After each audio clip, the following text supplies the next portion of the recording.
kumwe temwakyusiza ngweze mwabaddemu ejjo leero ze mulimu nimbye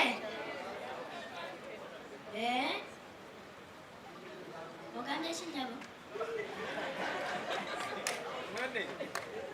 okyanera noyogera naye oyogera mu kimugunju tebabawulira mukulika emikolo bannaaye omanyi nze kaawe mbadde nnyo folowa w'omukolo gwa Rema nga saagala misingamu wadde n'ekintu n'eki n'ekimu era nga nkubirira buli kimu ekibeerawo baatulaganya ku bikolo ebirabo ebimu Rema byagenda okufuna ku mukolo gwe baatulaga emmotoka cross country motoka ya beeyi Benz n'eŋŋamba eno gye bagenda okuwa Rema ku kwanjula kwe era twagenda otuukayo bati bannaaye everything was so perfect makeup perfect buli kimu design zonna zali perfect buli muyimbi nga ayambadde bulungi okujjako Cindy ate lwalwa dokita ng'ayimuka niŋŋamba bannaye bulijjo kyensuubirira kyendoota kituuse nga mmanyi dokita agenda kujja ebisumuzo by'emmotoka abiwe Rema mu kifo ky'okumuwa ebisumuluzo by'emmotoka yaggyayo endongo n'agimuwa neŋŋamba leero obwana bw'embaata wano tulinawo point mpozi Rema mudongo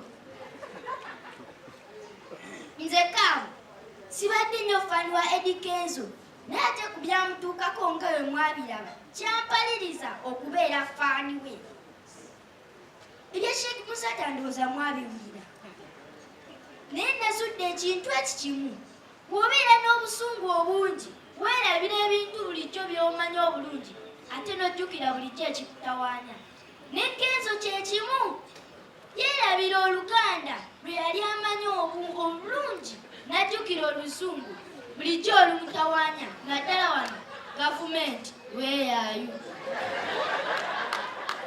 n'atugamba tumuyambeko okulwokubiri akomawo Sheikh Musata alina okwetonda era ne tutandika hashtag Musata must apologize. Musata must what?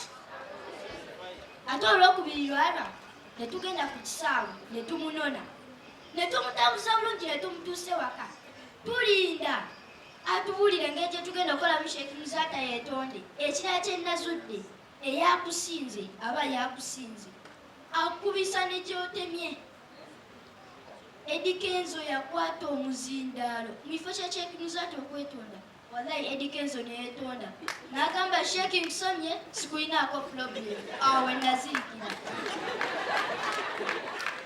nali manyi ebintu byensi bibuzaabuza bakulu mwe bato ffekka kumbe nammwe abakulu bibabuzaabuza kati abamu kumwe mbawulira mwebuuza kabona oba kalenzi. By the way, I forgot to introduce myself. Amanya gange nze Kam, ex-girlfriend wa Fresh Kid Omuwat. Leero nayise n'essazaala temulabye kwa nino ssazaala wange. Bane mu nsi muno teri kintu kisinga kuluma n'obeera n'omuntu n'emutowa. Naye olw'omuleka leero bw'oti enkya n'afuuka wakabi ebyo bye bikyaka bya Kenzo. Bane nze nabeera ne Fresh Kid ne tutoba ne tulonda obucupa. N'olunaku lwe namuleka bwe nti enkya n'afuuka wakabi. N'akuba hit banzole ya lwamyaka. Ne lumanyikibwa mu ggwanga lyonna. Naye kyenva neetunuulira. Niŋŋamba oba nze yalina ebisiraani. Ate ekintu ekyasinga okunnumira ddala mu luyimba olwo n'ateekamu ebigambo bino. Fresh Kid Mia Bad nze Kabaka. Niŋŋamba kale Nasulo singa si nze nnabagereka. Thank you so much.